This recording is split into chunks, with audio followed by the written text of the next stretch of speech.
Buenas noches tengan todos ustedes, toda la familia de CASIARPE y de la Sociedad Peruana de Ortopedia y Traumatología.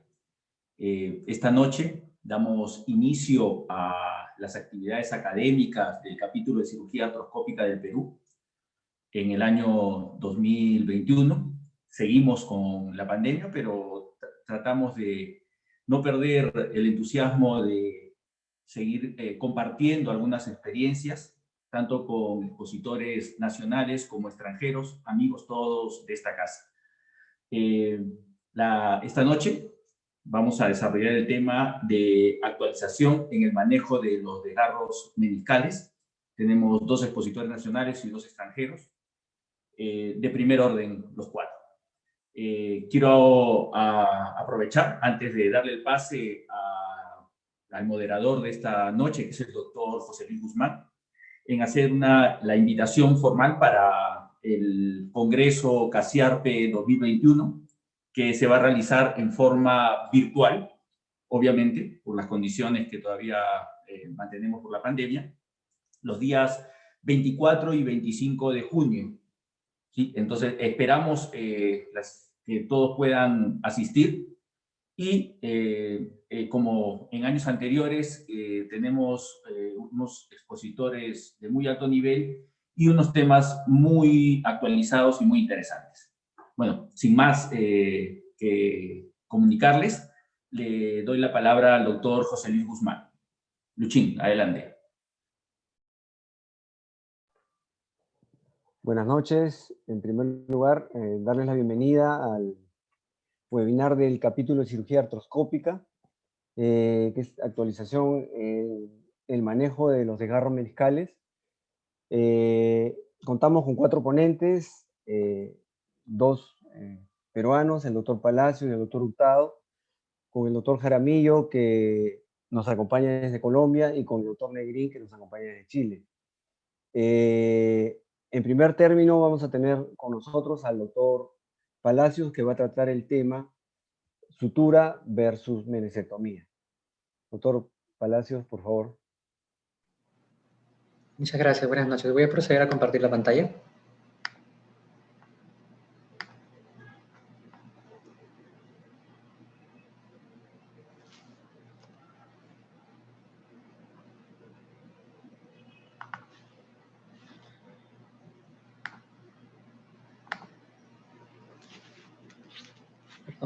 Perdón un ratito. Ahora sí. Listo, ¿se puede ver bien? Sí, doctor. ¿Me avisa cuando puede empezar, por favor? Listo. ¿Puede empezar entonces? Listo. Buenas noches con todos. Primero agradecer la oportunidad dada por el capítulo y por parte de la comisión organizadora. Mi nombre es Miguel Ángel Palacios y vengo a compartirles este tema, que es lesiones meniscales, meniscectomía versus sutura meniscal. Para la siguiente exposición no tengo ningún conflicto de interés. Los objetivos de la presente exposición es definir la importancia anatómica y biomecánica del menisco, delimitar el problema de la lesión meniscal y comparar las características de estos 2 grandes procedimientos que son bastante frecuentes en nuestro día a día. Como introducción diremos de que perdón, se cortó nuevamente. Disculpen, voy a volver a compartir, aparentemente tengo un problema. Ahora sí. Muy bien, como les decía, la cirugía de meniscos es una de las cirugías más frecuentes actualmente en ortopedia y traumatología. El tratamiento de elección de este tipo de problemas por lo general siempre es la meniscectomía. Tal es así que en Estados Unidos ya están bordeando aproximadamente el 1.000.000 de procedimientos hasta el año ya 2020. En nuestro hospital, en el Hospital Revaliati, donde yo laboro, hacemos aproximadamente 235 meniscectomías parciales artroscópicas al año 2018. Lógicamente, el tratamiento de estas patologías es bastante controversial debido a que hay una tendencia frecuente a tratar de conservar esa estructura que es el menisco. Lógicamente, este procedimiento está al alcance de todos los ortopedistas y todos nos hemos puesto envueltos alguna vez en una artroscopía. ¿Cuál es la importancia de esta estructura tan importante que es el menisco? Principalmente está basada en sus funciones, ¿no? El incremento del espacio de contacto, la transmisión de carga, la absorción de fuerzas y la estabilidad son las 4 funciones biomecánicas más importantes. Pero también tiene funciones nutricionales, de lubricación y propiocepción, lo cual hace importante esta estructura. Ya hace muchos años atrás, Fairbank nos había explicado la poca inocuidad del procedimiento de una meniscectomía parcial artroscópica, dándonos a conocer de manera indirecta la importancia de esta estructura y las consecuencias de retirarlo. Anatómicamente sabemos que estas dos estructuras, que es el menisco lateral y medial, están ubicadas en el platillo o muy unidas al platillo tibial y tienen una vascularidad preferentemente de las geniculadas inferiores y de las anastomosis que forman con las geniculadas superiores, teniendo una irrigación bastante rica en su tercio periférico. Pero las características biomecánicas son las que lo más nos llaman la atención.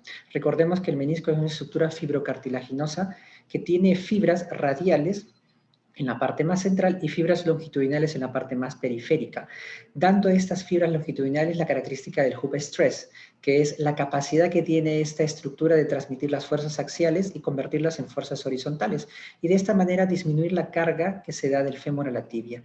Lógicamente, al tener una lesión longitudinal vertical, las fuerzas hub stress, que son longitudinales, que son paralelas a estas lesiones, se ven menos afectadas que en una lesión radial.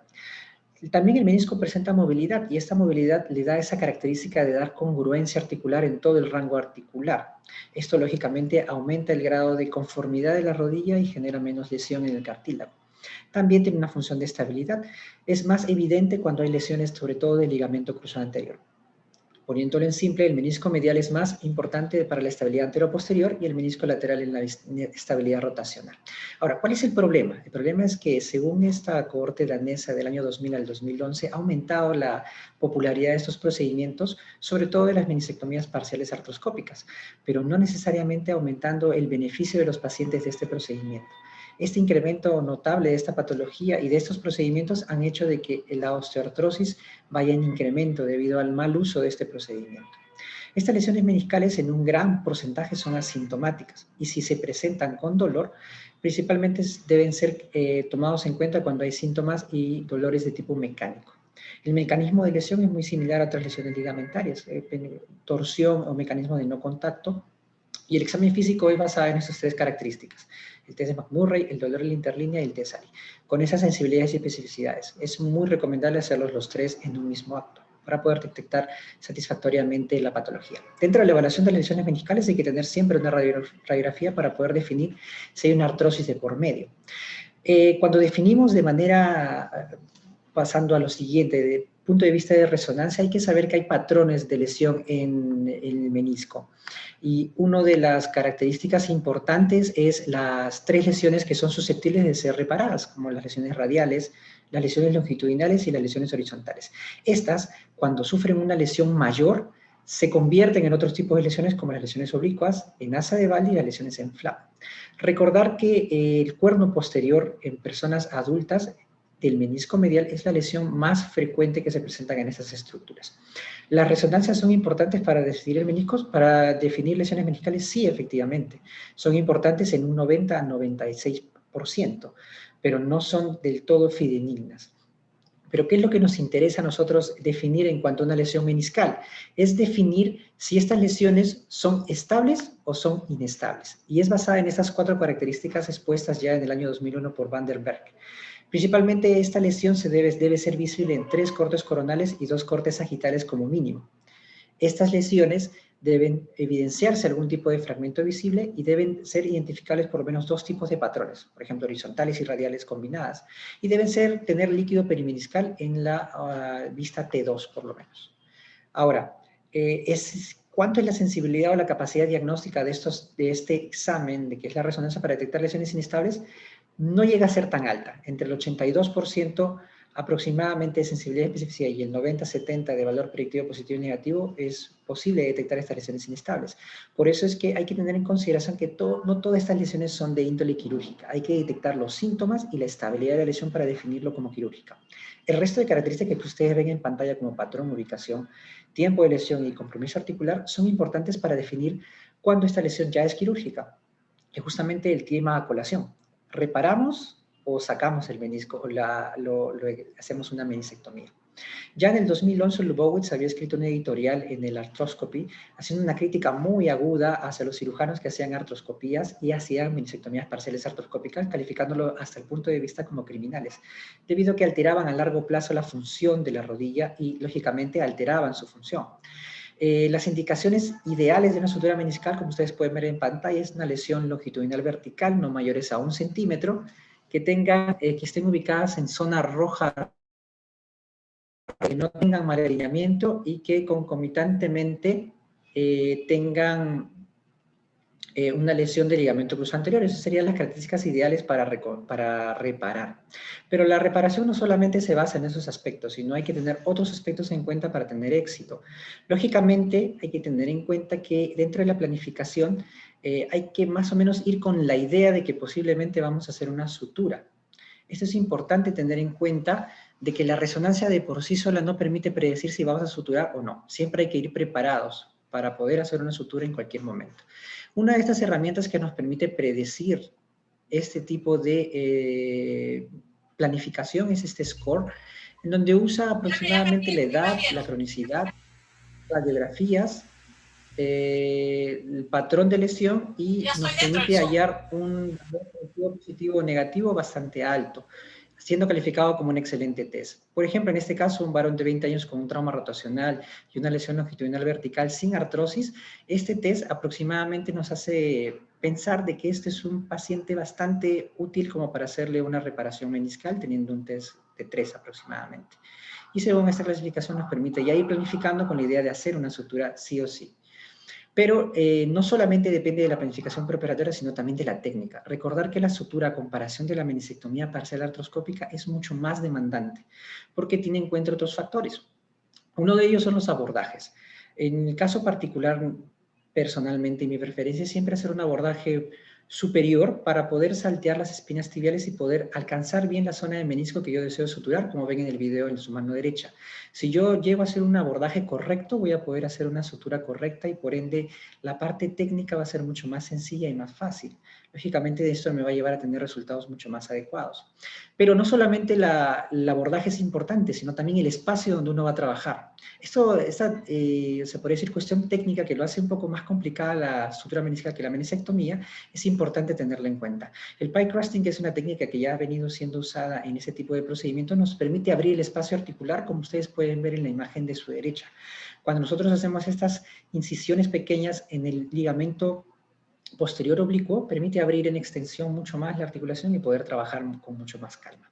La forma de cómo colocamos o la disposición de las suturas también es importante. Eso lo hace mucho más difícil que una meniscectomía, donde nosotros simplemente entramos al retirar el menisco. La forma de cómo hacemos la disposición de las suturas, ha habido mucha controversia actualmente, siendo hace hasta algunos años el gold estándar una sutura de tipo vertical. Pero las suturas horizontales y cruzadas también tienen una biomecánica muy comparable a estas suturas verticales. Los aspectos anatómicos también son muy importantes para evitar las complicaciones. Una de las lesiones no frecuentes, pero más temidas, es que toquemos el vaso cuando, por ejemplo, hacemos una sutura abordando por el mismo lado o por el lado ipsilateral del menisco lesionado. Es por eso que se sugiere que las suturas sean cruzadas o que se use el abordaje contralateral para suturar uno de los meniscos. Por ejemplo, si queremos suturar el lateral, usaremos el abordaje medial para convertirlo en nuestro portal de trabajo. En cuanto a cómo podemos aumentar la tasa de curación de estas lesiones, pues es evidente de que no solamente la lesión, la reparación mecánica con suturas va a ser suficiente, sino tenemos que aumentar esta lesión por medio del uso de trefinación, sustancias de la médula ósea, como por ejemplo lo que están viendo a su lado derecho. El hacer agujeros sobre el cóndilo medial libera grasa y estructuras que son ricas en mediadores inflamatorios que permiten la curación del menisco. Y esto mejora mucho más el pronóstico de esta lesión. Ahora, la rehabilitación también difiere bastante entre sutura meniscal y meniscectomía. Lógicamente, la recuperación de una meniscectomía a corto plazo es mucho más rápido. Lógicamente, lo hace mucho más atractiva. Pero una sutura meniscal tiene una recuperación un poco más lenta y con más cuidado, teniendo en consideración dos factores fundamentales, la carga y la flexión. Recordemos, como habíamos visto biomecánicamente, la flexión influye mucho en el movimiento del menisco. Tal es así que si flexionamos profundamente o flexiones mayores a 90, podemos dañar la lesión dependiendo del patrón que hemos suturado. Esto hace que la sutura meniscal sea un reto. En cuanto a los resultados, es interesante ver aquí que a corto plazo la meniscectomía lógicamente tiene mucho mejores tasas de recuperación que la sutura meniscal, pero a largo plazo hay artículos que ya largamente dan una ventaja a la sutura meniscal sobre la meniscectomía.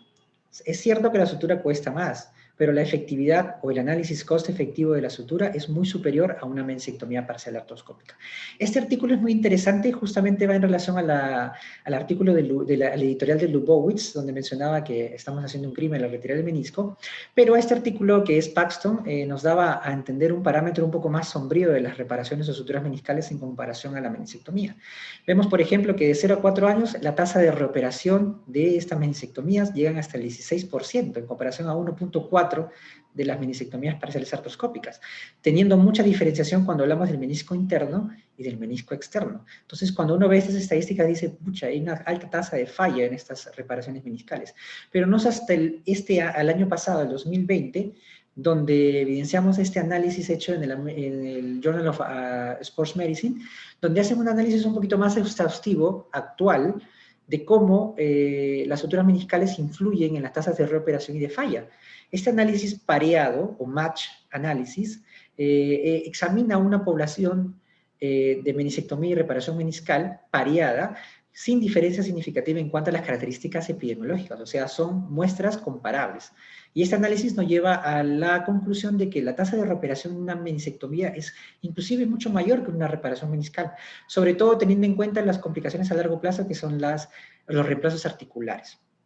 Las complicaciones son muy frecuentes en este tipo de lesiones y no son exentas de este tipo de complicaciones, pero principalmente son derivadas de la técnica. Uno de los aspectos fundamentales que a veces nosotros nos preguntamos es cuánto es la tasa de curación de estas lesiones cuando nos sometemos a reparación. Y es lo que nos hace ir al lado oscuro, en este caso la meniscectomía parcial artroscópica. La tasa de curación completa está rondando aproximadamente en promedio el 60%.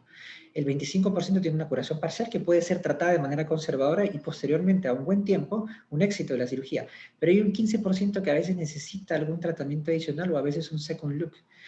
Las complicaciones son varias y como les dije, la técnica es una de las que está relacionada a muchas de estas complicaciones. Por ejemplo, en estos dos escenarios al cuales yo me encontré, la pérdida del material, de este material de PIC que usamos en estas suturas All Inside, intraarticulares a veces te hacen pensar en, ¿habré hecho bien elegir esta técnica? Pero a medida que la curva va incrementándose y mejorando, y lógicamente vas teniendo mucha mayor facilidad en cuanto a la técnica, esto se va superando de manera muy satisfactoria. Este análisis o esta revisión es muy interesante porque nos da ya grados de recomendación de qué hacer. El primer grado de recomendación, con grado de recomendación A, es que los desgarros meniscales degenerativos y con osteoartrosis deben ser tratados definitivamente de manera no operatoria. Las lesiones meniscales que son sometidas a reparación tienen a largo plazo un mejor pronóstico que las meniscectomías parciales artroscópicas. En cuanto a la técnica hacer inside all inside, perdón, o inside out o outside in, en cuanto a suturas, es exactamente, no tiene diferencias significativas en cuanto a los pronósticos o scores a largo plazo.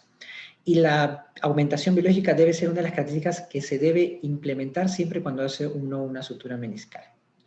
Para llevar a la casa diremos que los procedimientos artroscópicos que involucran el menisco son la cirugía más frecuente. Lógicamente está de más discutir que la importancia biomecánica del menisco es crucial y escoger de manera correcta al paciente quirúrgico es lo más óptimo. Siempre tratar de suturar debe ser nuestra clave. Y escoger correctamente la técnica operatoria que garantice el éxito de este procedimiento es una de las cosas importantes al momento de plantear una sutura meniscal. Y hay que tener en cuenta que ningún procedimiento está libre de fallas y complicaciones. Eso sería todo. Muchas gracias. Muchas gracias, doctor Palacio. En segundo lugar, tenemos al doctor Hurtado, que nos va a hablar sobre el manejo de las lesiones de raíz meniscal. Doctor Hurtado, por favor. Ya. ¿Me escucha, Luchín? ¿Tengo audio? ¿Sí? Sí, te escuchamos. Sí, chévere.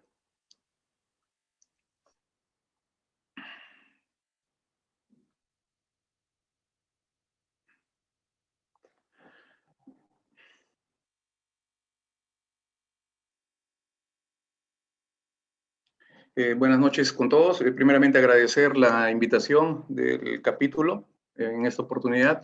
También agradecer a los demás expositores y a todos los que se están conectando, ¿no? en esta hora de la noche. Mi nombre es Jorge Hurtado, soy especialista en cirugía de rodilla y les voy a hablar un poco de lesión de la raíz meniscal. Estas son las instituciones donde actualmente vengo laborando. No tengo ningún conflicto de interés en esta presentación.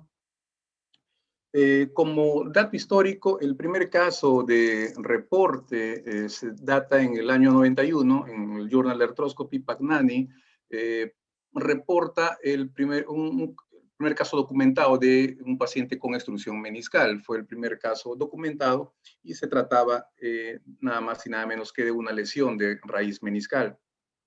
Como ya lo mencionó el doctor que expuso primero, ¿para qué sirven los meniscos? Pues los datos, unas consideraciones importantes es que impide o disminuye la fuerza de contacto en el compartimento femorotibial aproximadamente en 50-60%. Existe una relación directa entre tejido meniscal resecado, aproximadamente si se reseca 15-30% de tejido meniscal, eso va a aumentar hasta 300 veces las fuerzas de contacto en el compartimento femorotibial. Por lo tanto, existe una relación directa entre tejido meniscal resecado y grado de artrosis. Por lo tanto, de ahí se sabe que el papel preponderante de los meniscos es el efecto condroprotector. Clásicamente, cuando se estudiaba la anatomía meniscal, se hacía énfasis en las características de cada menisco, la relación con el espacio intermeniscal, las relaciones con las estructuras que se encuentran en la eminencia intercondila, de anterior a posterior, el tamaño, etcétera. Pero desde que se empezó a ver la importancia de la raíz meniscal es donde se empezó a evaluar y empezó a estudiar cada característica y las características biomecánicas que diferencian la raíz meniscal, por ejemplo, del menisco interno y el menisco externo. Es así como que se sabe que esta estructura da la congruencia articular y es la encargada de absorber y disipar las fuerzas de contacto que se ejercen en forma vertical para disiparlas y transformar esta energía centrípeta en forma centrífuga, ¿no? Y distribuirla. Es importante cuando estamos en una vista artroscópica saber las características de un menisco sano, cuáles son los medios de fijación para cuando estamos frente a una cirugía, muchas veces estas lesiones pueden pasar desapercibidas si es que no tomamos en cuenta. Con respecto a al ultraestructuralmente, el menisco tiene fibras que van del cuerno anterior al cuerno posterior, esas fibras tienen una disposición longitudinal, son las responsables de formar el aro de tensión. Estas fibras se conocen como las fibras circunferenciales, las que van del borde capsular hacia el borde libre, tienen disposición en radio. Estas fibras se conocen como las fibras radiales, son las encargadas de impedir o disminuir las fuerzas cizallantes, ¿no? Las fibras que se encuentran entre ambas anteriormente descritas son las fibras entrelazadas que aumentan la fuerza de tensión entre las fibras descritas. La importancia de la raíz meniscal es el medio de fijación. Es una transición del tejido fibrocartilaginoso para insertarse en el hueso compacto. Esta zona de inserción es dentada y se conoce como las fibras de Sharpey. Es un punto de unión muy fuerte, ya que, por ejemplo, cuando realizamos un reemplazo articular, nos damos cuenta que la zona de mayor dificultad para retirar el menisco son las raíces meniscales. Por lo tanto, la raíz meniscal es el punto de anclaje de los meniscos. Las lesiones de la raíz producen pérdida del aro de tensión. Aparentemente, si no es muy bien evaluada, no se dan cuenta que están frente a un paciente con una lesión de raíz meniscal. Aparentemente da la impresión que fuera un menisco estructuralmente sano, pero la lesión de la raíz meniscal hace que el menisco se comporte o si estaríamos frente a una meniscectomía completa. Por lo tanto, la progresión a la artrosis va a ser evidente, ¿no? Con respecto a la biomecánica, y lo mencionó el doctor, los meniscos, por más que tienen este medio de fijación óseo, que es rígido, la zona de inserción de la raíz meniscal, ambos realizan un movimiento de traslación en eje antero-posterior, de hacia anterior hacia posterior, el menisco medial más o menos 5 milímetros y el lateral aproximadamente 10 milímetros. Eso se conoce como excursión meniscal. Cuando la rodilla pasa de flexión a extensión y realiza el movimiento de screw home, los meniscos también van a realizar movimientos de rotación interna y externa respectivamente. La importancia del menisco, sobre todo la raíz posterior del menisco medial, es que va a ser restrictor secundario de la traslación anterior de la tibia con respecto al fémur. Por lo tanto, en pacientes que tienen lesión de ligamento cruzado anterior, va a sufrir y va a ser más propenso a romperse. Por lo tanto, las lesiones de la raíz meniscal, como definición, es la lesión que se produce a 1 centímetro de la zona de inserción. Causan, y lo hemos dicho, es un menisco incompetente, un menisco que tiene ruptura de la raíz meniscal. Aumenta la presión de contacto, el menisco medial aproximadamente 30-40%, el menisco lateral 15-20%. Por lo tanto, si reparamos la lesión de la raíz meniscal, estamos restaurando la biomecánica meniscal.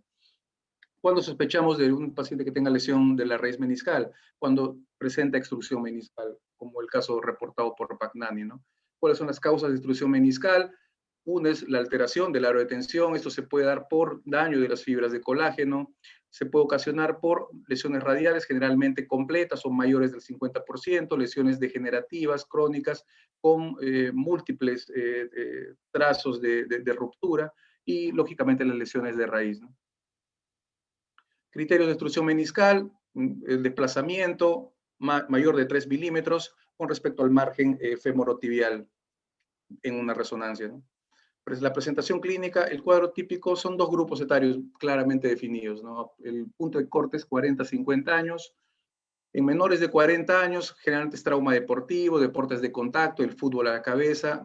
Se asocia mucho a lesiones ligamentarias, lesión de cruzado anterior, a la cabeza. En personas mayores de 40-50 años se asocia mucho a pacientes con osteoartrosis, pacientes que tienen IMC mayor a 32-33. La sensibilidad del dolor articular es más o menos 60% y varía según el rango y según la zona de la interlínea articular a explorar. El diagnóstico es una unión, el examen físico es mandatorio. La resonancia tiene una sensibilidad aproximadamente del 68%, aumenta en casos de extrusión, 88%, si es mayor, si la extrusión es mayor de 3 milímetros, aumenta aproximadamente 88%, y el otro patrón a tener en cuenta es la artroscopía, ¿no? La resonancia magnética, lo mencioné, la sensibilidad, la especificidad es aproximadamente del 100%. Signos a tener en cuenta, hay varios, los más importantes son 3. Uno es, hay una eversión del cuerno posterior del menisco, al no tener el punto de anclaje. Hay una pérdida del contacto de la superficie de la cara inferior sobre el margen tibial horizontal. El otro signo es el signo del menisco fantasma. Cuando estamos frente a una resonancia y estamos evaluando esta zona, vamos a ver la ausencia de la raíz meniscal del cuerno posterior, y puede haber líquido, puede haber edema en esa zona. En otro signo, en el corte, por ejemplo, en T1, vamos a tener una amputación abrupta de la zona de inserción con ausencia de este punto de anclaje. También se puede evaluar un corte en T2, un signo indirecto es zona de edema óseo, zona de líquido libre, que nos va a hacer sospechar que estamos cerca a una lesión meniscal. La extrusión también puede verse en T1, en T2, ¿no? Lo hemos mencionado, mayor de 3 milímetros, y nos ayuda, sobre todo en los cortes en T2, para asociar, ver sobre todo si hay cronicidad cuando estamos frente a sobrecarga, signos de edema óseo, ya sea en el cóndilo o en el platillo tibial. Limitaciones de la resonancia, como todo estudio. Una limitación importante es que no se realiza en apoyo, ¿no? Por lo tanto, la extrusión se puede sobrevaluar. También se puede alterar en pacientes que tienen, por ejemplo, fusión articular, derrame articular, o es decir, aumento de la presión dentro de la rodilla. Si hay osteoartrosis, si hay osteofito cerca de la zona de inserción, también se puede subestimar. Y si hay lesiones asociadas, por ejemplo, pacientes que tienen lesión en ACVAL, muchas veces se centran en evaluar ese tipo de lesión y puede pasar desapercibido una lesión de la raíz meniscal. Por lo tanto, el diagnóstico debe hacerse en unión de clínica, radiológica y la artroscopía. La clasificación, la más utilizada, la más difundida, es la de la Pratt. Son 5 tipos. En el tipo 1 hay una ruptura radial incompleta, parcialmente estable, sin lesiones asociadas, dentro del centímetro mencionado. En el tipo 2, una lesión radial completa, hay pérdida de la zona de inserción, y la subdivide en 3 tipos, A, B y C, dependiendo si es de hasta los 3 milímetros, de 3 a 6 o de 6 a 9 milímetros de la zona de inserción. En el tipo 3 se asocia una lesión compleja, en este caso una lesión en ACVALDI. En el tipo 4 una lesión oblicua, compleja, y en el tipo 5 avulsión ósea. Una clasificación más práctica me parece la clasificación de Harner, 3 tipos. En el tipo 1 una ruptura de raíz con avulsión ósea. En el tipo 2 una ruptura radial completa, y en el tipo 3 una lesión compleja. ¿Cuándo reparamos este tipo de lesiones? Tiene que ser sintomático, el paciente tiene que tener clínica de lesión meniscal. Si estamos frente a un paciente que tiene una abulsión ósea, es mandatorio reparar la raíz meniscal. Esta raíz debe ser reductible, cuando nosotros traccionamos, debe permitirse redirigirlo al footprint, debe ser, no de tener memoria, como le decimos, ¿no? La calidad del tejido debe ser consistente, que nos permita realizar puntos de sutura y que no aumentar la ruptura. El cartílago articular, idealmente un Auderbrecht 2, un máximo grado 3. Radiología, se habla de un espacio articular conservado, podemos utilizar una radiología de la rodilla contralateral. Se habla de desviación en varo, que no exceda 5 grados, y si estamos frente a una cirugía asociada, por ejemplo, una reconstrucción ligamentaria, sabemos que eso va a aumentar el potencial de cicatrización. La técnica quirúrgica, una técnica sencilla que la venimos utilizando en el hospital donde trabajo, en la unidad de cirugía de rodilla, unidad formada por el maestro, el doctor Francisco Vera, que ustedes lo conocen. La técnica quirúrgica, los siguientes pasos: identificamos la lesión, podemos utilizar, si tenemos una fresa ovalada, utilizamos un poco de escotoduroplastía, si es que no permite, si el espacio es muy cerrado, a través de un portal posterior. Realizamos el acondicionamiento del footprint, realizamos los túneles, utilizamos un pin guía de LSA, pasamos las suturas idealmente de alta tensión, la fijación la realizamos a distancia con un poste, es la fijación que nos gusta, y la tensión en flexión de la rodilla. El instrumental es un instrumental básico, una hoja shaver, un pasador de suturas, suturas de alta tensión idealmente, una cánula, una guía de LSA, un recuperador de suturas y un explorador, ¿no? Esta es la técnica quirúrgica, es un paciente la técnica que realizamos en el hospital. Una vez identificada la lesión, este es un paciente que operamos una reconstrucción del ligamento cruzado anterior.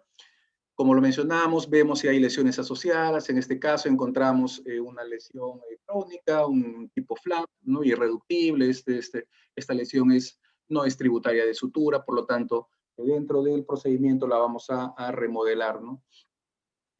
Nos ayudamos, como vemos ahí, el gancho explorador nos permite palpar completamente el menisco, evaluamos todos los compartimentos, ¿no? Compartimento lateral, compartimento medial, compartimento femorotibial.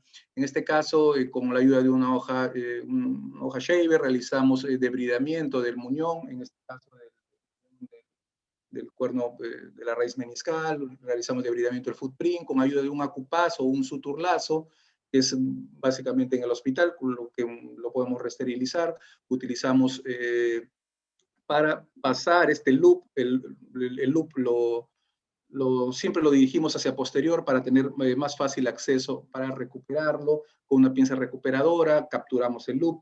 A través de este loop vamos a utilizar suturas. Idealmente, si tenemos de alta tensión, preferimos utilizar de 2 colores para poder diferenciarlas al momento de pasarlas. A veces no hemos utilizado bicril prensado y nos ha ido también muy bien. A veces no contamos con una cánula artroscópica, pero el tejido meniscal a veces se interpone, pero con paciencia podemos ir separándolo para hacer más fácil el manejo de estas suturas en la cavidad articular, ¿no? Una vez recuperar las suturas, con la guía realizamos la tunelización, pasamos el recuperador de sutura, pasamos el recuperador y con la ayuda de la pinza recuperadora vamos a traccionar y recuperar las suturas a través del túnel, ¿no?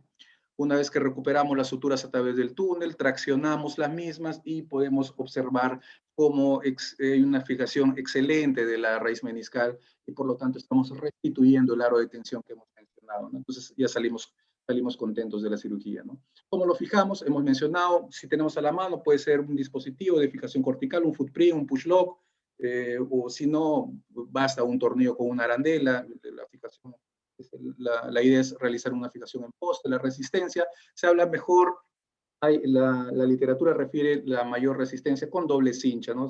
Siempre 2 suturas. La rehabilitación del paciente, siempre le decimos muletas, descarga, mínimo por 6 semanas, movilidad completa, no hay restricción para la movilidad, ejercicios de bajo impacto, generalmente los 3 primeros meses, y el retorno deportivo, siempre nos preguntan, ¿no? ¿Cuándo va a poder hacer deporte, sobre todo deporte de contacto? Se le indica que son 6 meses mínimo, ¿no?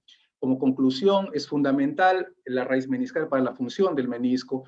sospechar cuando un paciente joven con un trauma en rodilla empieza a tener cambios degenerativos precoces, sobre todo en el compartimiento femorotibial. Idealmente, si las condiciones y el paciente lo permiten y estamos con el instrumental pertinente, idealmente la reinserción de la lesión meniscal. Esta es la unidad de cirugía de rodilla del Hospital Cayetano Heredia. A pesar del COVID, estamos trabajando, estamos realizando lógicamente con menor volumen este tipo de cirugías, pero estamos a su disposición para cualquier consulta o inquietud que tengan, ¿no? Muchas gracias. Muchas gracias, doctor Hurtado. Antes de continuar con la charla, quisiera darle pase a uno de nuestros auspiciadores, el laboratorio Esteva. Por favor, Miriam.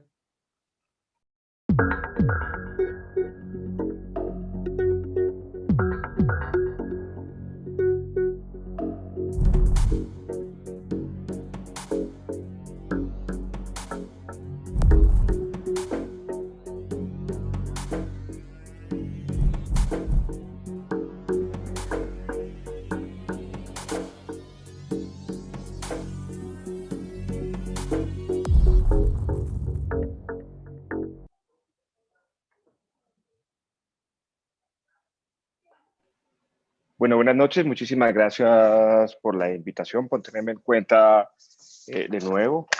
Me la ponen difícil hablar de lesiones ramp antes del doctor Negrín, pero lo vamos a hacer lo mejor posible. Importante, la definición.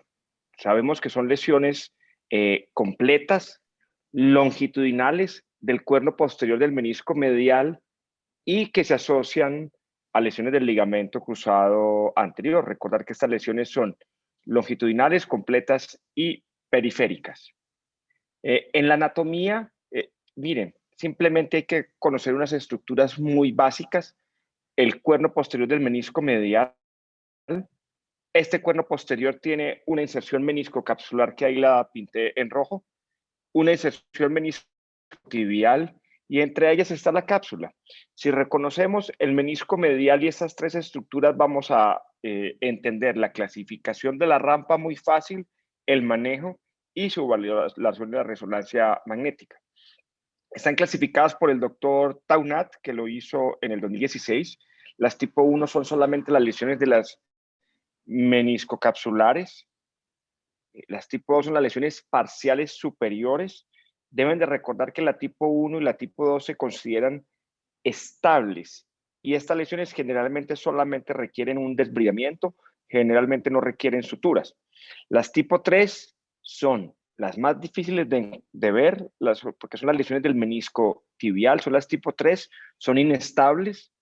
Posteriormente siguen las tipo 4 de Taunat, en la cual hay una comunicación completa del menisco de superior a inferior, y la tipo 5 son las lesiones dobles. Estas tres últimas se consideran inestables. ¿Cuál es la importancia de esta lesión? Si ustedes miran sobre la izquierda, siempre les voy a dibujar las estructuras que estamos cortando, que estamos analizando, que estamos viendo. Si hacemos un corte tanto de la inserción superior e inferior de las meniscotibiales, vamos a obtener varias cosas. Primero, un incremento en la rotación interna o incremento en la rotación externa y aumento en la traslación anteroposterior. Esto origina que estos pacientes puedan tener un Latchman muy aumentado. Recordemos que el menisco medial pasa a ser un gran estabilizador de la rodilla cuando el ligamento cruzado anterior es deficiente y al romperse en la parte de atrás pues genera un Latchman mayor. Incluso puede generar un aumento en el pivot shift. O sea, la cinemática de la rodilla se altera completamente en estas lesiones ramp y se comportan similar si cortamos los meniscotibiales o si cortamos también los meniscocapsulares, la meniscocapsulares. Sí.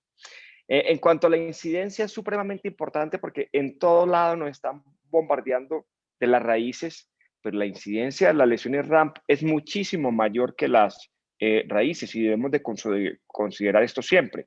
Depende del autor, está entre el 14 y hasta el 40%, y en esta última serie del doctor Balatz encontró hasta un 42%, siendo 22 estables y 20 inestables. Supremamente importante conocer esta patología, saber dónde la podemos encontrar, y hay varios factores de riesgo claros. Pacientes jóvenes, menores de 30 años. Cuando encontramos el edema óseo en el platillo tibial, algunos autores sugieren que esto es traumático, otros sugieren que es un incremento en la captación de la tibia debido a la sobrecarga que se origina. No se sabe en este momento qué es primero, si el huevo o la gallina. Hay una correlación con el slope, un incremento del slope midiendo o no midiendo la inclinación del slope también con el menisco, tanto medial como lateral, está asociado al incremento de estas lesiones. Pacientes varos mayor de 3 grados y retrasar la estabilización de rodilla. Operar estos pacientes tardíamente puede incrementar el riesgo de tener una lesión RAM. ¿Cómo las miramos? De nuevo, la misma imagen. Tenemos que el estándar es mirarla en la sagital de T2 con supresión grasa. Vamos a tener una sensibilidad entre el 53 y el 84% y una especificidad cercana al 98%. Y vamos a mirar las mismas estructuras. El cuerno posterior del menisco medial, el menisco capsular, el menisco tibial y la cápsula posterior. Estos son unos ejemplos de identificación. Esta es una tipo 1. Vemos como hay una ruptura meniscocapsular en la imagen del centro correlacionado con la imagen de la artroscopía. Esto es una lesión tipo 3, una ruptura parcial vertical inferior, una 3A, donde se ve la línea de aumento de la intensidad de la superficie tibial como se muestra en la imagen central. Esto es una tipo 5 donde vemos una doble ruptura. Y muy importante lo que les describí ahorita. Este edema en el platillo, en la región posterior, incrementa la eficacia diagnóstica hasta un 95%. Cuando ustedes tengan un paciente con una lesión del ligamento cruzado anterior, con un edema óseo en la parte posterior del platillo medial, estén preparados que muy posiblemente ese paciente va a tener una lesión RAM. El diagnóstico artroscópico, esta es la manera en que yo lo hago. Hago un poquitico de escotadeuroplastia limpio, me meto, estoy mirando desde lateral a medial y aquí estoy mirando la cápsula y ahí encuentro la lesión. Esto lo hago de rutina en absolutamente todos los ligamentos cruzados que yo hago, tengan o no tengan factores de riesgo. En todos mis ligamentos cruzados es importante ir a mirar la parte posterior de la cápsula para mirar menisco RAM si están presentes o no y revisar muy bien la raíz del menisco lateral. ¿Será que 30 grados es suficiente? Muy posiblemente con un lente de 30 grados no vaya a ser suficiente. Podemos ver hasta el 48% de la superficie que necesitamos. Algunos autores recomiendan tener un lente de 70 grados para alcanzar a ver el 100% de la inserción capsular o mirar a través de un portal posteromedial donde también vamos a ver el 100% de estas lesiones. En cuanto al manejo, sabemos que si encontramos pacientes o tenemos pacientes tipo 1, tipo 2, rampas estables y no las tratamos, no hay una diferencia significativa en la tasa de reintervención por ligamento cruzado anterior o por patología meniscal. Tampoco hay una diferencia en las puntuaciones finales, pero es muy importante saber que es una rampa estable y hasta cuándo llevamos este margen, porque a partir de 1.5 centímetros de longitud, ya sí estamos corriendo un riesgo de inestabilidad mayor. Estas lesiones las debemos manejar como lesiones inestables y hacer una sutura. ¿Cómo lo vamos a suturar? Están descritas varias técnicas. Está una técnica todo adentro, está la técnica del doctor De Filippo, hacer una ventana atrás entre el gastrocnemio, el semimembranoso, poner una cánula y hacer, pasar unas suturas dentro, fuera y posteriormente hacer nudos. Tenemos la técnica descrita por el doctor Negrín y su grupo en Chile, que es una técnica artroscópica, fácil de hacer, donde tenemos que tener una sutura todo dentro debemos de hacer el portal posteromedial y tener una grasper para elevar la lesión. Esta es la manera como yo reproduzco la técnica del doctor Negrín. Estamos viendo la lesión. Voy a proceder a hacer un portal posteromedial. Este es un truco, tras iluminar y por ahí meter una aguja. Con esta aguja planear cómo se va a comportar la grasper. Aquí estoy utilizando la grasper. Ya esta lesión ya la cruenté con el condrótomo para dejar los bordes activos y posteriormente voy a utilizar una sutura todo dentro. Cualquier sutura todo dentro sirve bien hecha. El doctor la describió con Smith & Nephew con la FastPix, si no estoy mal. Es la manera como lo hago. Vemos cómo va a cerrar la lesión.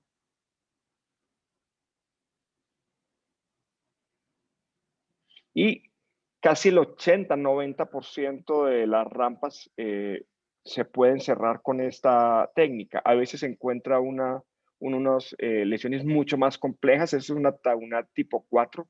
Les quiero compartir la técnica quirúrgica que tuve que emplear en este paciente. Inicialmente intenté utilizar puntos todo dentro, verticales, pero se me soltaban debido a la mala calidad del tejido. Por eso van a ver que el primer punto que utilizo es horizontal, yendo como en contra de la técnica descrita, pero ya les voy a mostrar qué hice después. Utilizo el todo adentro, hago el nudo, pero no corto la hebra. Estoy utilizando un pasador, una cola de chancho. ¿Cuál es el objetivo? Pasar a través de todo el cuerpo meniscal, agarrando todas las fibras longitudinales que bien mostraron ahorita, que son las más importantes, para poder agarrarlas todas. Aquí al lado estoy haciendo otro punto horizontal y no voy a reducir la sutura, no voy a reducir el punto. Voy a utilizar el asa de este punto para utilizar la primera hebra. Para cuando yo ale este segundo punto, utilice esta hebra para dar todavía más tracción y más contención a las hebras longitudinales. Generalmente yo siempre entro con un equipo de hombro, las lesiones del ligamento cruzado anterior, hago un anudado y entonces ya pude contener una gran masa de tejido meniscal utilizando 2 suturas todo dentro. En la parte anterior uso la cola de chancho. Aquí voy a pasar una hebra, la voy a pasar en asa para sobre esa asa anudar y tener más compresión sobre esta lesión RAM en la parte que está cercana a la raíz del menisco medial. Esta lesión era supremamente inestable. Decidí ir a la periferia también hacer una sutura dentro-fuera para estabilizarla y al final puse en el borde de la rampa otra sutura todo dentro y este fue el resultado. Mensajes para llevar a casa que quiero que recuerden. Primero, es una alta incidencia, hasta un 40%, y una baja detección. Tenemos que sospecharla siempre que estemos haciendo un paciente con factores de riesgo. Paciente joven, menor de 30 años, que su cirugía se ha demorado tiempo en hacerla y que presente un edema óseo en la parte posterior de la tibia. Recordar que estas lesiones RAMP originan una alteración importante en la cinemática de la rodilla y que nuestros resultados pueden estar disminuidos si no las detectamos, no las fijamos bien. Siempre en cada ligamento cruzado estar preparado para fijarlas, tanto con técnicas todo adentro, que en mi concepto son las más fáciles de hacer, supremamente efectivas, las dentro fuera, que pueden llegar a utilizarse asociadas a las todo adentro en lesiones mucho más complejas y prevenirlas. ¿Cómo? La cirugía lo más rápido posible, idealmente semanas. Muchísimas gracias por su invitación. Muchas gracias, doctor Jaramillo.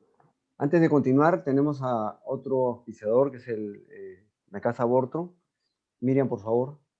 From small tears to complex repairs, you can perform faster meniscal procedures with less meniscal trauma with the Sequent Meniscal Repair Device from CONMED. The unique all-inside stay-inside approach eliminates the need for going in and out of the joint for each stitch, reducing the risk of failure and chondral damage. 3, 4, and 7 implant devices allow you to address any size meniscal tear pathology by creating multiple continuous stitches in virtually any stitch configuration. Suture locking implants provide ultimate fixation strength. This results in a smoother meniscal repair and a lower risk of cartilage damage by eliminating knots on the articular surface. Schedule a demonstration today, and you'll see why we're advancing the future of minimally invasive and orthopedic surgery together. Continuando con el webinar, por último tenemos al doctor Roberto Negrín, que nos va a hablar de trasplante meniscal, cuándo y cómo. Podríamos avanzar. Que se le cayó el internet, que se está conectando de nuevo. Podríamos avanzar con algunas preguntas, ¿no? ¿Les parece? Sí, perfecto. Bueno, acá hay algunas preguntas del público que... ¿qué opina de, tanto en las reparaciones de raíz como en las suturas meniscales, del uso de osteotomías cuando hay exceso de varo, por ejemplo? Yo creo que es supremamente importante. Los pacientes mal alineados en los cuales hacemos una sutura meniscal están condenadas al fracaso si no corregimos el origen. Cuando se asocian lesiones meniscales asociadas al ligamento cruzado anterior, sabemos que el varo va a condenar estas cirugías y creo que lo debemos corregir. Cuando hacemos lesiones aisladas del menisco medial en pacientes varos, debemos de corregirlos. Hay que sentarse con el paciente, explicarle la importancia del menisco que hemos discutido toda esta noche y explicarle al paciente que vamos a hacer una cirugía de preservación, tanto con la sutura meniscal, con la osteotomía, porque una sola no va a funcionar. Tenemos que corregir una de las causas, que es el mal alineamiento, y su consecuencia, que es la lesión meniscal. El tema de raíces meniscales y mal alineamiento ya es un poco más complejo, porque la raíz generalmente se presentan traumas agudos asociados al ligamento cruzado anterior. Creo yo que si el paciente se lleva rápido a cirugía, no tiene un varo secundario o terciario, uno podría obviar la osteotomía, excepto pacientes supremamente mal alineados. Y las lesiones de la raíz del menisco medial generalmente se presentan ya en mujeres con sobrepeso, mayores de 55 años, y ahí yo creo que es mucho más difícil ofrecer una osteotomía. Y en un futbolista, por ejemplo, con varo activo, que tiene una posibilidad de sutura meniscal, ¿cuál sería la actitud en ese caso? Porque si es un futbolista profesional, uno sabe que si le corrige el varo, este deportista jamás va a retornar. Eso es una especie distinta. Hay que hablar con él, hay que explicarles el futuro, hay que decirles que su rodilla no va a durar tanto, pero en estos pacientes uno no debe hacer osteotomías porque no retornan al deporte. De pronto ya en momentos extremos de su carrera, iniciándola, yo siempre les digo a estos pacientes, miren, usted tiene que tener plan B. Plan A es el fútbol, pero el plan B es por si la rodilla no le va a funcionar. Siga estudiando, siga invirtiendo, no se gaste el dinero en cosas. Y uno ya podría plantear, cuando esté de salida, si ya tuvo su carrera deportiva, de pronto uno le puede decir, mire, usted ya logró sus objetivos, esto es lo que va a pasar en su rodilla, tome usted la decisión, pero todos ellos van a preferir seguir jugando. Entonces, osteotomía y fútbol no van de la mano. Otra pregunta del público es, ¿cómo evaluar las suturas meniscales? ¿Cómo evaluar si nos fue bien, si nos fue mal? ¿Solo clínicamente, radiológicamente? Claro. ¿Me escuchan? ¿Sí? Sí, si me permite Sí, responder. Miguel Ángel.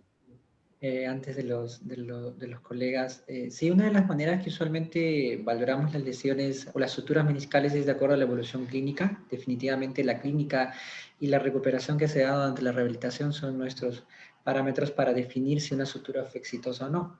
Pero siempre el paciente tiene la duda, de repente a algunos de ustedes también les habrá sucedido, de que tienen el interés de saber cómo es que si su sutura ha ido muy bien. Y algunos dicen, con una resonancia de repente, en una imagen para ver si ya pegó. No es tan necesaria en realidad. La clínica y la recuperación de la rehabilitación es suficiente. Las imágenes como resonancias, artroresonancias o artrotomografías las guardamos para cuando hay poca evolución o pobre evolución o cuando hay complicaciones de las suturas. Gracias. Luis, ya se reincorporó el doctor. Ya, doctor. Doctor Negrín, por favor, presentamos al doctor Negrín con su tema trasplante meniscal, ¿cuándo y cómo? Muy bien, muchas gracias. Les pido las disculpas. Tuve en la última diapositiva de la charla de Alejandro, tuve un impasse con mi internet, así que les pido las disculpas del caso y ya me alcancé a conectar. Vamos a hablar de trasplante meniscal y esto ya se habló un poco los efectos biomecánicos de la meniscectomía y lo deleterio que puede ser una meniscectomía, las lesiones radiales y las lesiones de la raíz, como se dijo, son equivalentes a una meniscectomía total. Los cambios que se producen por meniscectomía del año 48 están las meniscectomías abiertas, están descritos por Fairbank y muy bien descritos y detallados anteriormente. Los cambios de una meniscectomía medial se pueden ver incluso a los 6 meses de una meniscectomía, y en este trabajo de Eckinger se murieron cambios a nivel del cartílago incluso a los 6 meses en zonas cercanas a la meniscectomía. Por lo tanto, ya vemos que las meniscectomías no son inocuas. Y en los pacientes jóvenes, en resultados de 10 años, efectivamente pueden estar bastante bien satisfechos, con alto grado de satisfacción, como el trabajo que mostró anteriormente de Brophy, pero la verdad es que los cambios se empiezan a ver radiológicos con disminución del espacio articular en medial en 22% y sobre todo en el menisco lateral en un 39%. ¿Cuándo hablamos de hacer un trasplante meniscal? Cuando tenemos un síndrome con meniscectomía, que es dolor sordo y persistente luego de un periodo libre de dolor en pacientes menisectomizados, ¿ya? O dolor unicompartimental en la rodilla menisectomizada sin cambios artrósicos evidentes. ¿Cómo hay que evaluar a ese paciente que tiene un síndrome post-meniscectomía? Determinar real origen del dolor, de dónde viene efectivamente, cuáles son las expectativas del paciente, si es un paciente menor de 40 años, si tiene un índice de masa corporal adecuado y si tiene lesiones previas contrarias. A este paciente tenemos que hacerle un estudio radiológico, por supuesto, como siempre, evaluar los ejes, AP lateral en carca, la radiografía de Rosenberg para poder evaluar si hay cambios de osteoartritis y evaluar con resonancia magnética cómo son los cambios. Y en este trabajo del grupo que estudia el trasplante meniscal de la ESCA, donde está Tim Spalding y Alan Ledwood, que son verdaderas eminencias en este tema, la verdad es que la idea es el tratamiento, es el abordaje ortobiológico. ¿De qué se trata esto? De llevar al paciente a la zona de homeostasis. ¿Y qué es esto? Actuar sobre el peso, el alineamiento, la inestabilidad, el daño condral, el déficit meniscal y la kinesioterapia. Este es el tratamiento médico ortobiológico que buscamos para esto. ¿Cuál es el tratamiento conservador? Descarga con bastones, órtesis, descarga, baja de peso, como lo dije, la kinesioterapia. Y aquí hay un trabajo muy interesante. En este grupo también trabaja mucha gente importante. Tim Spalding es uno de los que lo lidera. Hicieron una comparación entre pacientes con trasplante meniscal y otros pacientes que hicieron kinesioterapia. Y evaluaron hasta los 12 meses cómo eran sus resultados. Y sorprendentemente los resultados son mejores, sí, para los pacientes en todos los parámetros, son mejores para los pacientes que tenían un trasplante meniscal. Entonces es importante saber que eso es así, que tienen buenos resultados en el mediano plazo. Otra cosa importante, como siempre, ya se habló, siempre tratar de preservar el menisco, pero la reparación de menisco, aunque se mostraron algunos trabajos muy optimistas en la reparación del menisco, el porcentaje de falla a más de 5 años llega entre el 18 y el 20%. Y ahí hay tratamientos que son los scaffolds, que ya vamos a hablar un poquito de eso, y el trasplante meniscal. Son casos distintos. Los scaffolds, ¿qué son los scaffolds? Habían dos tipos de meniscos, entre comillas, artificiales, uno de poliuretano, el Actifit, y el otro era el CMI, que era una base distinta, y sus indicaciones estaban en las menisectomías mediales o laterales mayores del 25%, pero que tuvieran ring periférico y tuvieran raíces. En esos casos se indicaba, o se indica, yo digo indicaba porque nosotros ya no lo hacemos, la verdad es que los resultados de los scaffolds no fueron muy buenos. Hay un grupo de trabajo que lo usó, donde estaba el grupo, estaba Monchao, Peter Verdón, había harta gente, y los resultados a 5, 8 años no fueron buenos y se dejaron en 2016.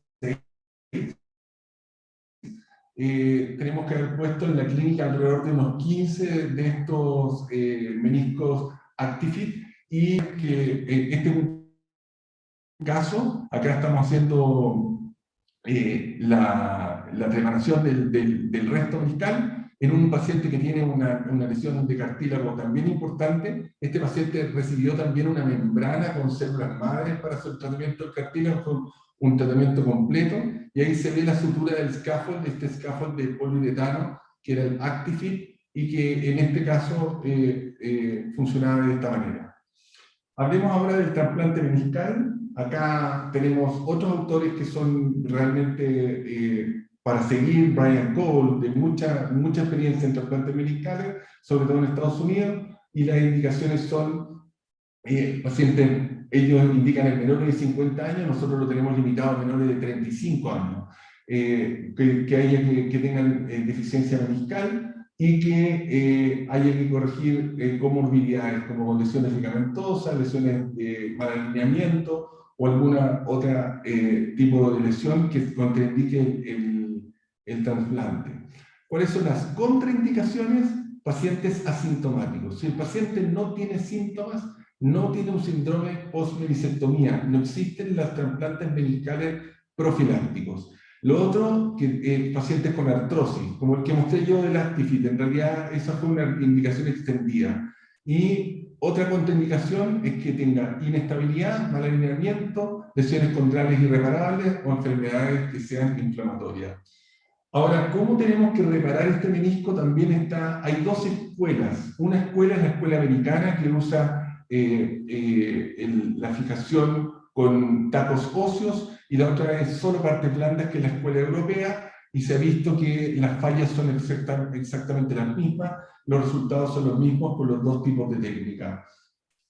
¿Cómo son las sobrevidas de los trasplantes meniscales? Sobrevida 5 años, alrededor del 85% de los mediales, 89% de los laterales.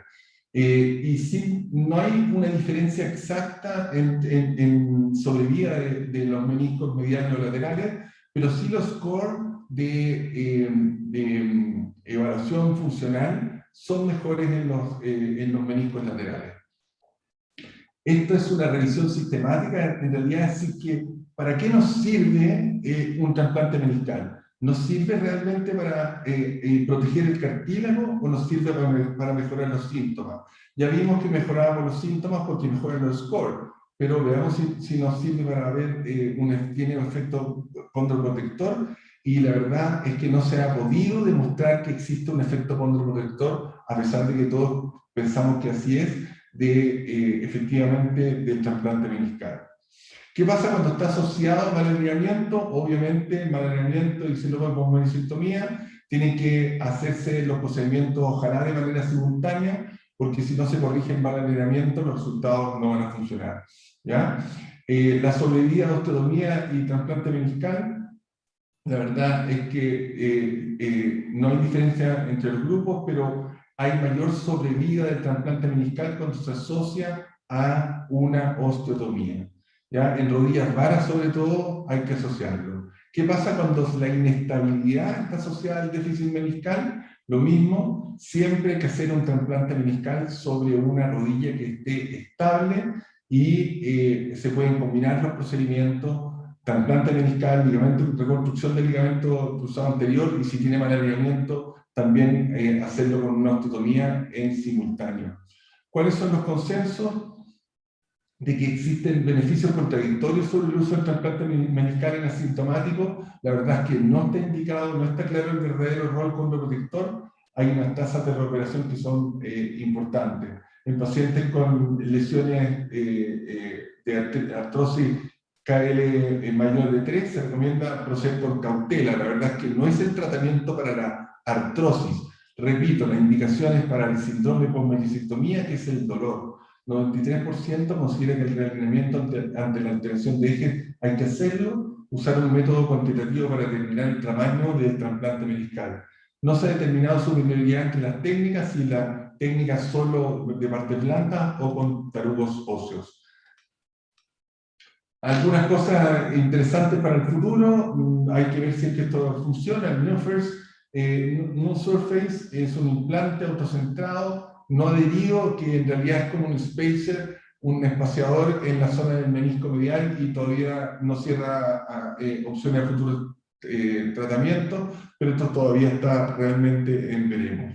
¿Cómo sabemos la técnica? Está hecha en 6 pasos: la preparación del injerto, artroscopía, resección del remanente meniscal, la cápsulodesis, que es un procedimiento que hacemos para que no se extruya el menisco, los túneles en las raíces, el paso del menisco, fijación con sutura.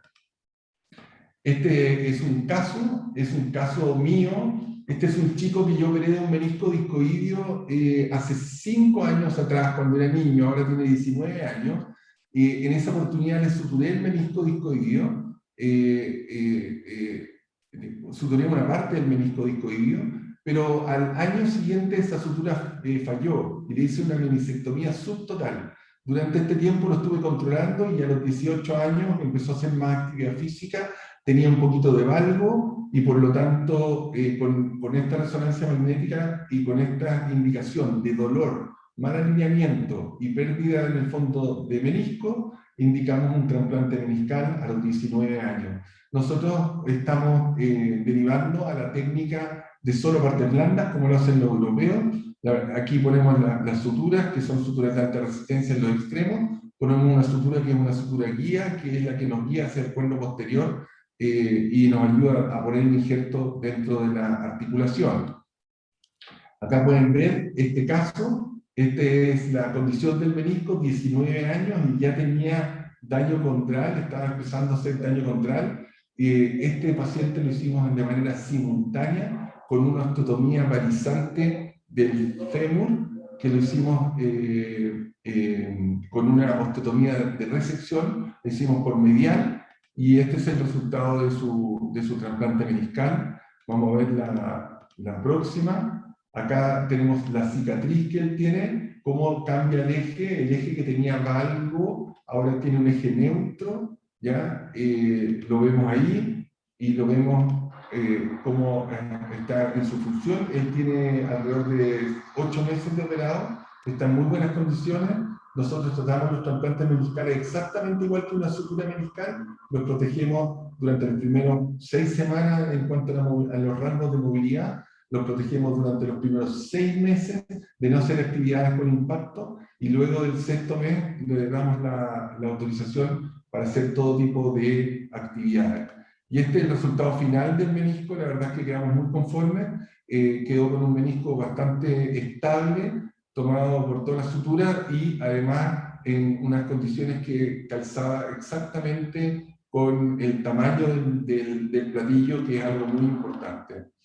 Como conclusión, existe una rápida progresión de artrosis en pacientes menisectomizados, asintomáticos versus sintomáticos. Procedimientos actuales, existen buenos resultados, pero asociados a reintervenciones.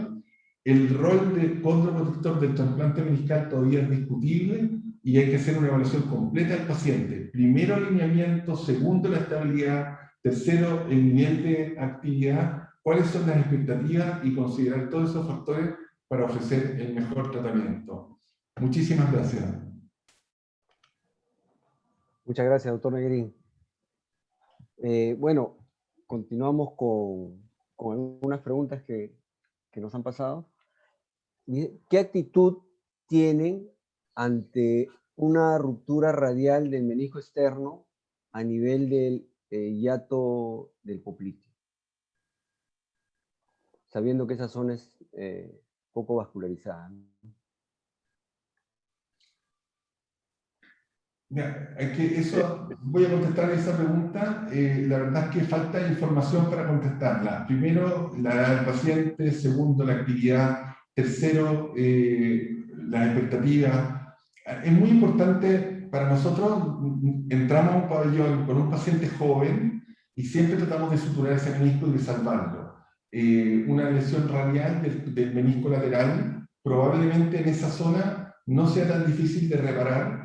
Y hacemos una técnica independiente que esté en la zona del hueco popliteo, de los tendones del hiato popliteo, hacemos una sutura que puede incluir incluso túneles óseos, aunque le dé más rigidez, pero la verdad es que hay que intentar suturar de todas maneras. En pacientes jóvenes, vuelvo a repetir, y que estén con condiciones de sutura. Sí, completamente de acuerdo. Es muy importante recordar las fibras longitudinales, siempre pensar en ellas. Lesiones muy discretas de la zona blanca, yo las remodelo, pero lesiones mayores al 30%, me inclino por una sutura si el paciente no tiene contraindicación de...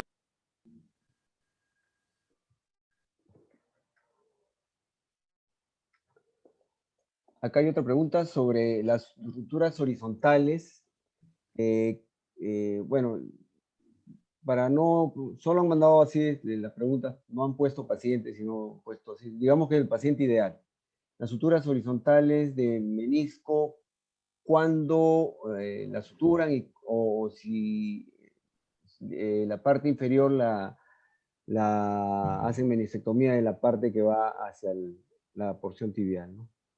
Si me permite de repente responder la pregunta, es muy interesante las preguntas que hacen. Sí, efectivamente, dentro de lo que habíamos comentado en la exposición, existen 3 patrones que son potencialmente suturables y con alta probabilidad de reparabilidad, se le llama así. De las 3 tenemos las roturas longitudinales verticales, las horizontales, y en tercer lugar serían las radiales, debido a lo que biomecánicamente ya hemos expresado. El tema con las horizontales es que a la complicación a largo plazo es los quistes parameniscales y lógicamente la apertura mayor de una posible lesión en flap, sea de la parte del remanente superior o inferior. Entonces, en estos casos, cuando se dan las condiciones tanto que hemos expresado como la edad, la actividad, si hay o no hay artrosis, entre otras cosas, suponiendo que este paciente que nos expresan es un paciente ideal para una sutura, sí estaría indicado una sutura meniscal, se debería intentar salvar ese menisco y se deberían evitar las complicaciones a largo plazo de no hacerlo, lógicamente. El tipo de técnica a usar no varía mucho, inside out o outside in o una sutura all inside, están utilizando una técnica que se le llama en sándwich, son válidas, pero la intención sería suturarla en función a los factores que rodean no solamente al patrón de lesión, sino también a las características del paciente. Luchín, una pregunta para el panel. Si tenemos una lesión en radial y en clivaje, yo les pregunto, en un paciente mayor, ¿sacan el flap superior inferior o suturan para mantener el anillo?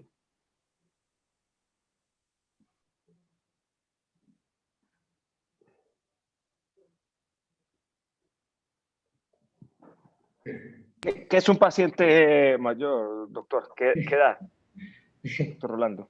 60 años, pues pone 63, ya. Sí, Bueno, digamos que... Si me permite de repente a enfocar un poco la idea, ya hablamos de un paciente de 60 años, hablamos de una lesión que tiene 2 patrones que según usted dice que son radial y horizontal, bueno, en clivaje, como quiera llamarle, y ya la hace una lesión compleja. Entonces, para las probabilidades de que esa lesión con la edad, el patrón que presenta y posiblemente algunos factores concomitantes que pueda tener, la hacen ya más susceptible a una lesión, a una meniscectomía. ¿Cuál de los flaps, cuál retirar? Lógicamente, como lo tenemos por conocimiento, es el que sea más inestable de acuerdo a la evaluación con el palpador o con lo que tengamos para evaluar la estabilidad. Es lo que usualmente se estila hacer y lo que está escrito en la literatura. De repente, si alguien más quiere aportar algo adicional. Dos cosas. La primera, efectivamente, en los pacientes de 60 años, con ese tipo de lesiones nosotros no las suturamos. Una de las razones es por el trabajo que citaste sobre que el doctor Brophy, en realidad el jefe, que las meniscectomías parciales, aunque sean del menisco externo, tienen resultados hasta el 85% de buenos resultados a 15 años plazo. Entonces, si este paciente en 15 años va a tener un problema de compartimento, no vamos a tener problema en ponerle una prótesis. El problema se nos genera en los pacientes jóvenes. El paciente que mostré recién, 19 años, 20 años, que pierde un menisco, a los 25 años asociado al ligamento cruzado anterior. Ahí es donde nos jugamos el futuro de ese paciente en el momento de su cirugía meniscal. Así que yo pondría énfasis sobre todo si es que en alguna parte no están haciendo todavía mucha sutura, por lo menos concentrarse en las suturas en los pacientes que tienen un gran beneficio para eso. Nosotros pusimos como regla en la clínica cualquier paciente menor de 30 años tiene que salir con un menisco suturado, ¿ya? No con un menisco no meniscectomizado, como una meta. Probablemente en la medida que pase el tiempo esto va a ir subiendo la edad, pero todavía a los 60 estamos bastante lejos. Sí, yo totalmente de acuerdo, ¿no? Como lo mencionó el doctor Negrín, en los pacientes que cumplen las condiciones ideales, el porcentaje de falla asciende aproximadamente un 25%. En un paciente mayor de 60 años, este porcentaje a veces tiende a triplicarse, por lo tanto no sería tributario de una sutura, ¿no? De una sutura meniscal. Una cosa muy importante para llevar a la casa es que en estos últimos años se ha cambiado el concepto. Antes estas rupturas longitudinales siempre le enseñaban a uno, le decían, mire, cómase la hoja más pequeña, pero las dos son iguales generalmente. Ahorita el mensaje para llevar a la casa es que hay que suturarlas, salvo que le esté contraindicado. Paciente muy artrósico o paciente muy añoso. Y discutir que es un paciente muy añoso también es discutible, porque hay que mirar más la edad cronológica, la edad del paciente, perdón, fisiológica, más no la cronológica, y mirar el estado del cartílago. Todos los días yo suturo pacientes con más edad sin miedo. Esa raya que nos pusieron que el paciente joven era menor de 35 años lo debemos de subir mucho más dependiendo del estado del cartílago. Y hay una patología de las que manejamos hoy donde la edad nos tiene que importar un poco menos. Y es en el caso de las lesiones radial, de las lesiones de la raíz del menisco medial. Es que estas lesiones no se presentan en jóvenes. Estas lesiones se presentan generalmente en mujeres mayores de 55 años, un poquito de sobrepeso. Se sabe que si vamos a remodelar este menisco, estas pacientes no van a mejorar. En este caso, a mí me interesa mucho más el estado del cartílago que la edad, y las pacientes a los cuales yo les reinserto la raíz del menisco medial generalmente tienen 60 años y lo hago sin miedo independiente de la edad, porque estos pacientes se mejoran sintomáticamente y es una de las cosas que quiero que se lleven para la casa. Concuerdo plenamente con lo que dice Alejandro. Yo creo que la raíz meniscal es una excepción en cuanto a los límites de edad. Una raíz meniscal medial y lateral, cualquiera de los dos, que no se suture a una mujer de 50 años, está asociado con una alta posibilidad de hacer una necrosis vascular, un SONC, en el cóndilo. Esa relación también se ha visto por el aumento de las cargas. Así que coincido completamente con eso. Hay otro grupo de pacientes que es el que tiene una lesión horizontal que relacionado a un quiste meniscal en el menisco externo, y que no necesariamente son pacientes mayores, pacientes de mediana edad, 40 años, 35 años pueden tener eso.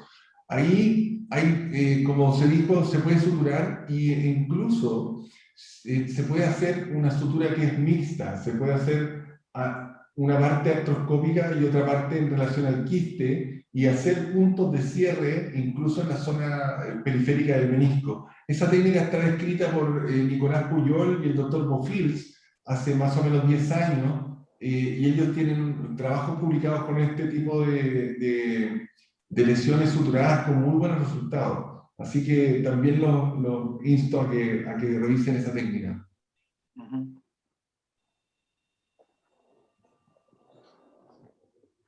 Una pregunta, a las reparaciones de raíz con su luxación, que nosotros notemos que no nos queda tan fuerte, ¿se le podría asociar alguna sutura transósea a nivel del cuerpo o no estaría recomendado para agregarle estabilidad? Bueno, En mi yo creo opinión, que es muy importante. Dale, perdón. Dale, Alejandro. Yo quería hacer como una claridad. Mire, cuando hablamos de raíces tenemos que dividir los pacientes en dos. La raíz del menisco medial y la raíz del menisco lateral, que son completamente diferentes. Son dos charlas completamente diferentes, etiologías distintas. Entonces, cuando estamos hablando del menisco medial, como ya se los he repetido, son mujeres mayores de 50 años con un poco de sobrepeso que consultan por dolor medial. Esos pacientes en la resonancia magnética generalmente hay algo de extrusión. Entonces, todo depende de qué tan avanzado esté la lesión. Generalmente, si uno la coge agudo, uno puede reinsertar la raíz y no hay necesidad de hacer nada más. Hay pacientes que han consultado por ese dolor y ya llegan a la consulta 6 meses, 1 año después y ya tienen una extrusión, pero no tienen unos cambios artrósicos importantes. Uno debe liberar el menisco, llevarlo a su posición y generalmente él va a quedar extruido en las imágenes, pero va a funcionar. Y esos pacientes sintomáticamente van bien. Intento como lo reduce uno, podría ser una centralización de ese menisco, pero no es lo que uno haga más frecuentemente. La raíz del menisco lateral generalmente no se extruye y son pacientes muy jóvenes asociadas a lesiones del ligamento cruzado anterior. Entonces, ahí no habría que pensar en que están extruidas o no, porque es supremamente raro que eso pase. Sí, realizando una adecuada reparación con tunelización, ya sea para raíz meniscal medial o lateral, y los mejores resultados indican realizar una fijación a distancia, ¿no? Una fijación con un poste, ¿no? en la tibia. Y normalmente no requiere una fijación adicional, ¿no? O sea, fijando la raíz con túneles, con tunelización, es suficiente, ¿no? Para dar una buena estabilidad, ¿no? Sí, yo quiero repetir lo que dijo Alejandro. Las lesiones del menisco lateral son completamente distintas a las lesiones del menisco medial. La razón es que la estabilidad a ese menisco se lo dan los ligamentos meniscos femorales. Es muy importante, teniendo presentes los meniscos femorales, de que no todas esas raíces necesitan ser suturadas. Lo otro importante es que efectivamente están asociadas al ligamento cruzado anterior. Hay un trabajo buenísimo que hizo Shelburne hace más o menos unos 8 años atrás, en que comparó sus pacientes con ligamento cruzado, en que les suturaba la raíz y no les suturaba la raíz, todos meniscos externos, y comparó los resultados radiológicos a mediano plazo y los resultados eran los mismos. Entonces, la verdad es que el menisco externo se comporta completamente distinto, muy asociado a lesiones multiligamentosas, muy asociado a lesiones de cruzado anterior, y efectivamente hay que ver el estado de los meniscos femorales para ver si es necesario o no suturar esa raíz.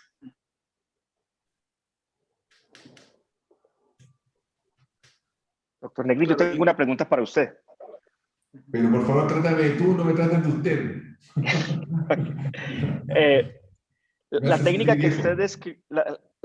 que usted describió para las suturas de la rampa, pues en la clasificación de Taunat, específicamente su técnica está para las tipo 3, tipo 4, o usted cree que funcionan todas, o usted cuando hace algo aditivo a su técnica. Bueno, mira, yo encontré que la solución que le diste a esa rampa que suturaste fue excelente. La verdad fue muy ingenioso usar las colas y pasarlas por abajo y cerrarlas como hacemos en las lesiones horizontales. La técnica nuestra, la verdad es que funciona principalmente en las lesiones de cuando se desinserta el menisco tibial. Cuando se produce la desinserción menisco-tibial, tú ya viste, y se ve en las fotos y se ve lo que les pasó a ustedes, que los meniscos tibiales caen. No hay otra forma de tomarla, a no ser que entres por atrás y entres con un hook y hagas la sutura para atrás. Nosotros desarrollamos esta técnica porque se nos hacía muy difícil suturar el menisco por atrás. Y ahí empezamos a ingeniarnos de cómo hacerlo, y la verdad es que describimos la técnica, la publicamos en Arthroscopy Techniques, y a los 6 meses Andy Williams hizo un trabajo en laboratorio y validó las técnicas All Inside para para todo tipo de rampa, no solamente para el tipo, este tipo. Si tú te fijas, tú puedes tomar una doble hoja de la rampa con una sola sutura. Lo puedes hacer. Es más difícil, pero lo puedes hacer.